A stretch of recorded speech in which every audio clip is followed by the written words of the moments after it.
మహిళా అభివృద్ధి సమాజ అభివృద్ధి అన్న అంబేద్కర్ ఆలోచనతో ప్రభుత్వం చొరవ చూపిస్తోందని మంత్రి సీతక్క చెప్పారు. వ్యాపార రంగంలో మహిళలను భాగస్వాములను చేయాలని సీఎం రేవంత్ భావించారని తెలిపారు. 17 రకాల వ్యాపారాలతో పాటు బడా పారిశ్రామికవేత్తలు నడిపించే విద్యుత్ ఉత్పత్తి రంగంలో ఇవాళ రాష్ట్ర మహిళలు ఉన్నారని సీతక్క అన్నారు. ఆర్టీసీ అద్దె బస్సుల నిర్వహణలో కూడా మహిళలను ప్రభుత్వం భాగస్వాములను చేసిందన్నారు.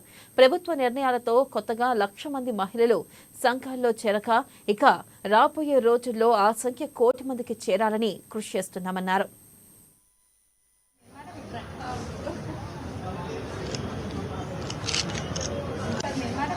పారిశ్రామికవేత్తలు నిర్వహించేటువంటి విద్యుత్తును కూడా సోలార్ ప్లాంట్లను మనకి ఇవ్వడం అనేది గొప్ప అచీవ్మెంట్ గా ఉమెన్ అచీవ్మెంట్ గా మనం గుర్తించాలి. అదే విధంగా బస్సెస్ కూడా గవర్నమెంట్ లే నడపాలంటే ఎంతో కష్టంగా ఉంటది. కానీ అలాంటిది ఈ రోజు 150 బస్సులను మనకి ఇవ్వడం కూడా ఈ రోజు ఈ సంవత్సర కాలంలో మహిళల్లో వచ్చిన చైతన్యానికి, శక్తికి, సామర్థ్యానికి ఇంకా ప్రేరణగా వారు ఇవ్వడం జరుగుతుంది. ఈ వ్యాపారాలను మనమందరం కూడా అద్భుతంగా నిర్వర్తిస్తూ ఎవరికి కూడా తక్కువ కాదు అనే విధంగా మహిళా శక్తి నిరూపించి ఈ సమాజంలో మేము సగం, అన్ని రంగాలలో కూడా మేము సగం, ఆర్థిక వ్యవస్థను కూడా ఇంట్లో ఎట్లయితే చక్కబెడుతున్నామో సమాజంలో కూడా ఆ రకమైనటువంటి వ్యాపారాలను చేస్తాం, ఆర్థికంగా రాణించగలుగుతాం, ఈ సమాజ అభివృద్ధిలో భాగస్వాములమైతాం అనే విధంగా ప్రతి మహిళ ఇంకా ముందుకు రావాలని కోరుకుంటూ మరి రాబోయే కాలంలో 1 కోటి మంది మహిళలు